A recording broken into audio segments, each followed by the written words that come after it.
What up, people? We are back. Another episode, Dice It Up, and joined by an incredible guest, Ohio State guard Jacy Sheldon. I just love to put the hearts out. It's probably because you just spent time with Ohio State. You were covering the Iowa game, coming off that incredible win, down 12 in the fourth quarter. I have to admit, I didn't believe. Um, it's national television. I feel like Caitlin Clark gets that extra boost, and then it seemed like every possession y'all just went crazy. But anyway, how are you? You're coming off a fresh win at Illinois last night. We're recording this on January 26th, Friday. How's it going? It's going well. We had a tough one last night at Illinois and came away with a win, and then obviously that Iowa win, and then we got a tough one coming up against Purdue here soon. So we're doing all right. We practiced already today, and then we'll get back in the gym tomorrow. Hey, I did not know y'all had the travel issues. Had I known that, I wouldn't have been as confident and risking valuable money betting on the Ohio State Buckeyes, but because the second quarter looked a little shaky. Yeah. Would y'all have 2 points in the second quarter? Yeah, it was a rough. I think we have four. Four. It was definitely a rough quarter for us. Yeah, I feel like that's not something we see often.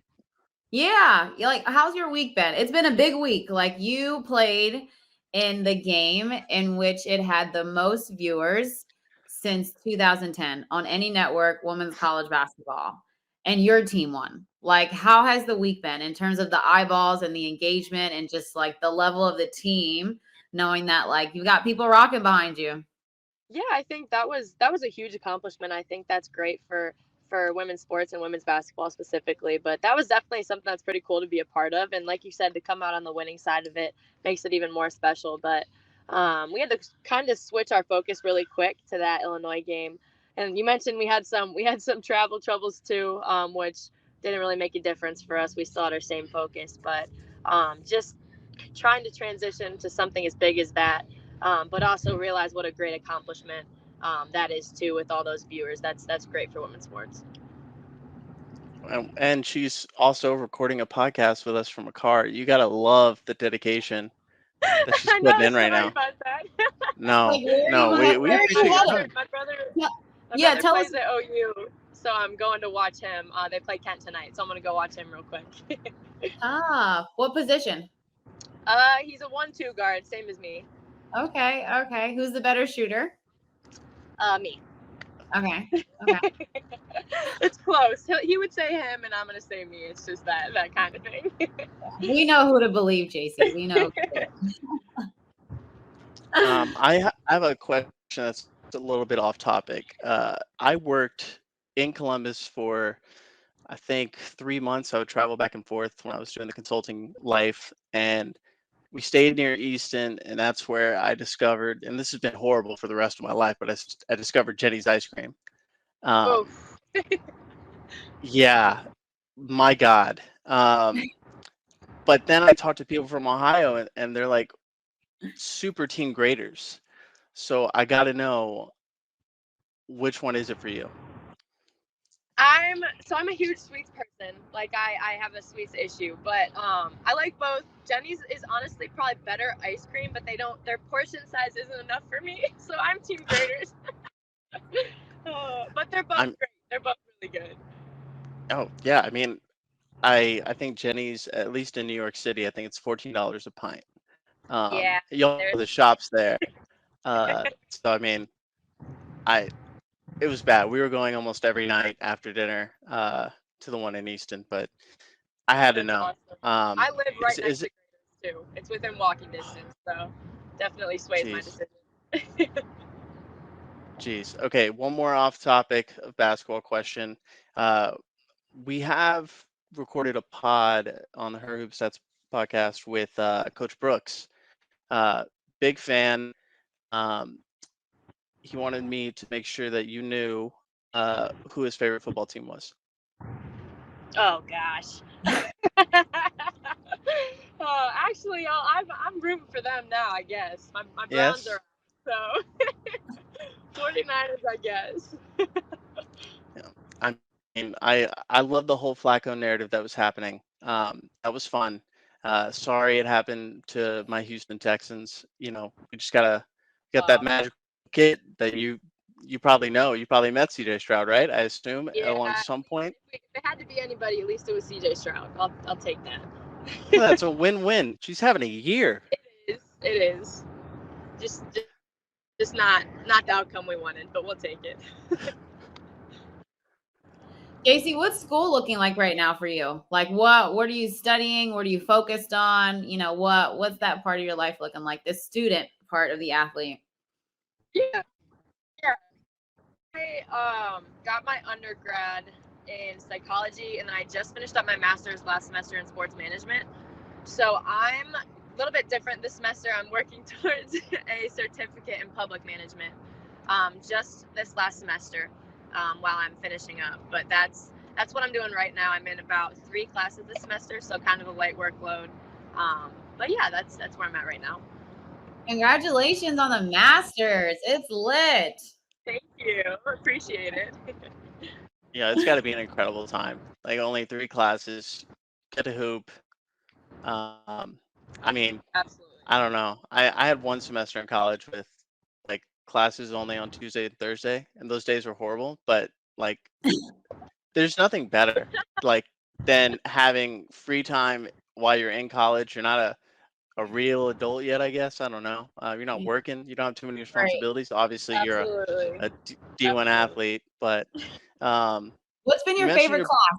Hold oh on, both of you. I gotta know this. What's been Dano, you two, like what's been your favorite class you've taken ever in college? Because I guarantee you mine beats yours, but I want to hear yours. Oh gosh, I did an internship with Carrie, who's our assistant AD, and I don't even know if I count that as a class, but it took up a lot of my time, and I loved it. Just being within like our athletic department and the different parts of it. So that's probably got to be mine. What was the grade? Or you just got like a completed, like done, complete? It was completed, yeah. Okay, It was, cool. I think I had to get I think it was 200 hours. Okay, cool. Dana, what you got? I told everybody on the pod last week that I took jazz dance, so I can't say that. I did make an A. Me and my fellow D3 teammates, I think I got 4 teammates who take it with me. 3 of them were freshmen. It's probably I was harder the than only it sounds.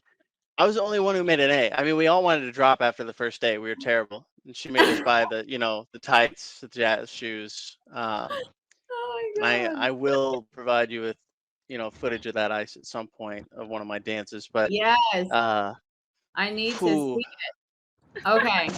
I think for me though, like my real favorite class Okay. has to be.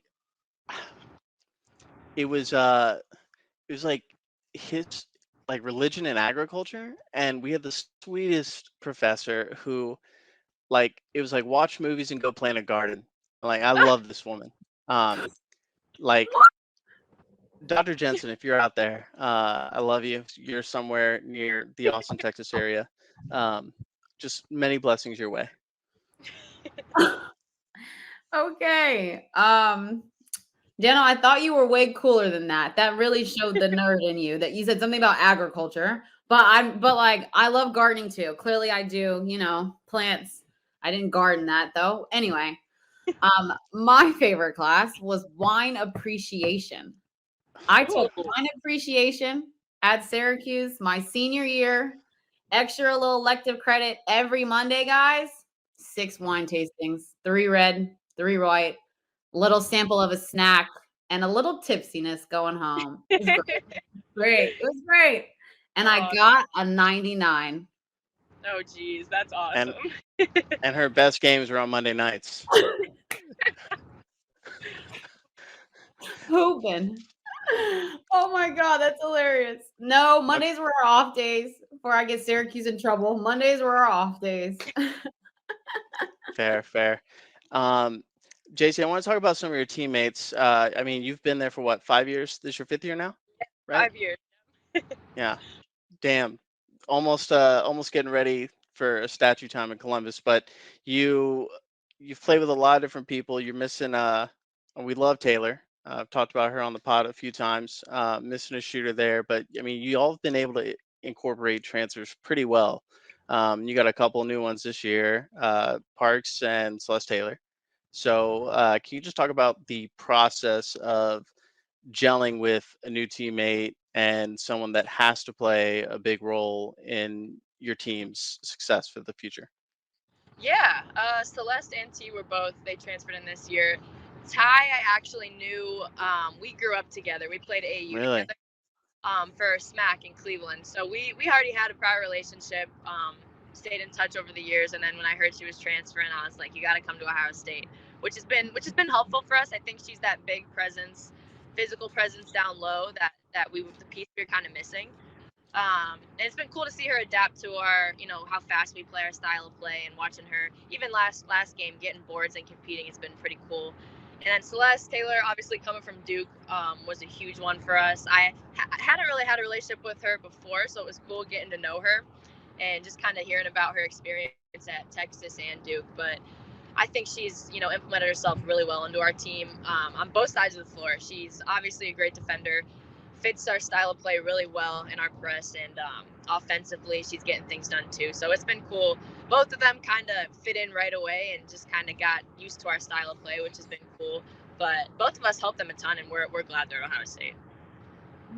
Love I that. love that.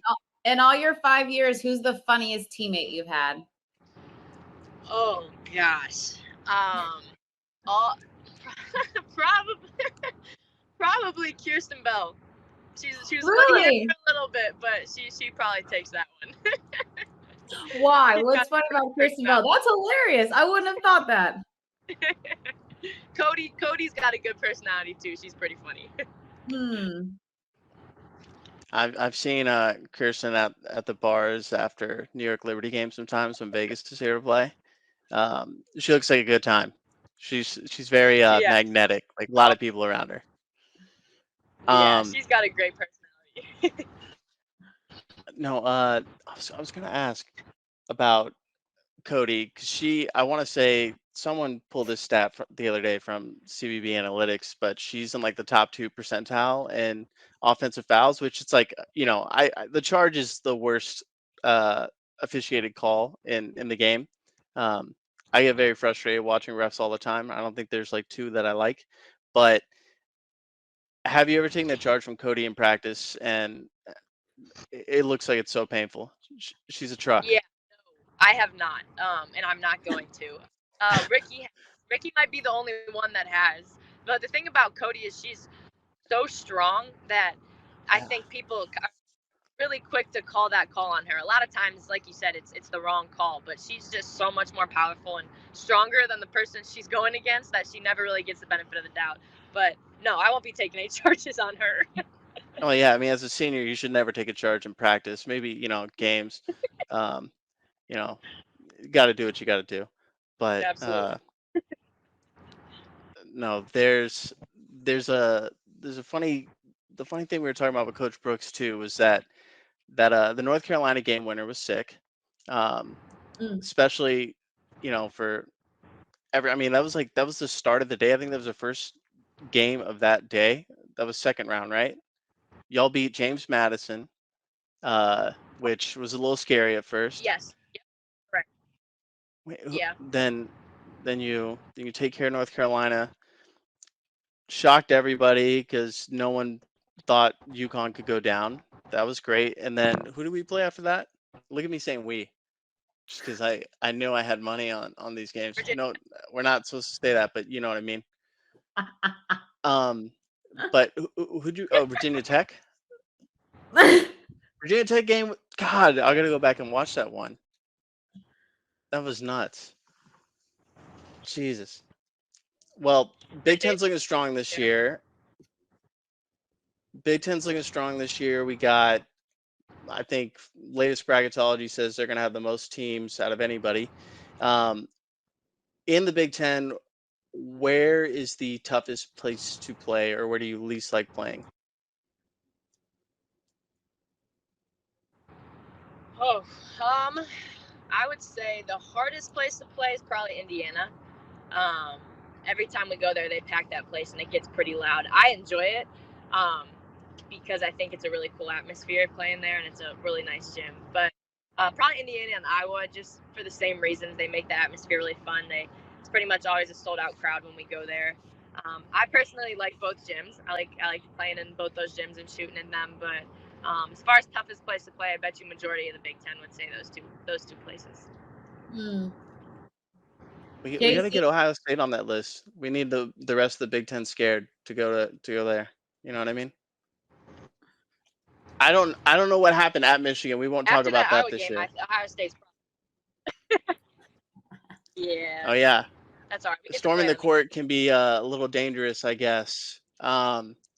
We won't talk about the footage afterwards, but I found it funny. I'll say that for the pod.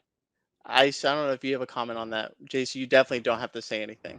Okay, looking forward to your basketball journey after college basketball is over. What are you thinking? Like, just give us your like general thoughts of what you're thinking, maybe what you're looking forward to. Yeah, I think that's something I try not to think about until obviously the season's over, because we have, a lot more games left. But no, I'm excited. I think with how much attention women's basketball is getting, and even in the league, how much attention they're starting to get, I think it's absolutely something to look forward to. Really excited for it. I know it's a quick turnaround after the tournament, right over to the league, but I think it's something everybody is probably looking forward to, and to be a part of it and to be in the conversation is really exciting. But like I said, my focus will be on, I think we have a really good team here and a couple really good opportunities that hopefully we can take advantage of. But after that, like you said, I think it's absolutely something to look forward to. Awesome. I'm manifesting Jacy Sheldon in a Liberty jersey. Like, we need her here in New York. It's lit. Barclays is lit. I don't know if how many WNBA games you've been to lately, but got a squad now, and people turn up. Like, you had a squad last year. You should have won last year. You had a squad last year. Yeah, you did. We're missing another guard. We need another guard. Thank you. Bro, you had all the guards. What? Who else do you want? You want Sue Bird to come back? You want me to call No, we're not deep enough. We need another guard that can defend, that can shoot. Everyone needs a Jacy, but this is not what it's about. That's not what it's about. Jacy, I'm just saying, Dano just wants everybody to come to his team. Like, bro, you got everybody. What else do you want? Sorry. Dude, I want a championship. Okay, I have like one in my whole life, because the Astros cheated. You know what I mean? So that one doesn't count. So I only have one true championship in my entire existence, because I don't remember the Rockets winning when I was a baby. Like, now that I live in New York, I'm a Liberty fan. Let me have this, please. Thank you. Wait, speaking of WNBA though, are there players that you really enjoy watching, or kind of craft moves from, or take moves from, or craft a game around, or players you just genuinely enjoy watching? Kelsey Mitchell is someone I watch, a lot, just because of the relationship I've had with her through Ohio State. And just watching her kind of go from Ohio State to the league and watching that transition. And I love her game. I think she does a lot of really good things. I like watching the Aces. Kirsten's on that team, so I found myself watching them a lot. And they have a lot of great players. Kelsey Plum, I think, is one of my favorites. Just all she can do on both sides of the floor, and the different ways in which she scores. I like watching a lot, but a lot of players. And now being able to say, I played with some of these girls who are there too is pretty cool, and it makes me enjoy watching them a little more. Love that. Kelsey Mitchell, most underrated player in the league right now. Like, easily. Oh yeah, she can hoop. Yeah, I'm so glad that I just do rec league. I don't have to guard anybody. But like the thought of guarding, I mean, any of these players in the WNBA, Jesus Christ, Kelsey Plum is scary up close. Like drives hard and finishes. And God, they were talking so much mess in that press conference afterwards. I left. I was just like, man, I'm not gonna be able to ask a question. Press. That's hilarious. Jacy, thank you so much for your time. It's been great covering you and your team. It's been great chatting with you. Cannot wait to see you in the W. Yes, I co-sign that. Yeah, thanks for having me. Sorry about the connection issues. Okay. No worries. We'll be watching the rest of the season. Best of luck to you.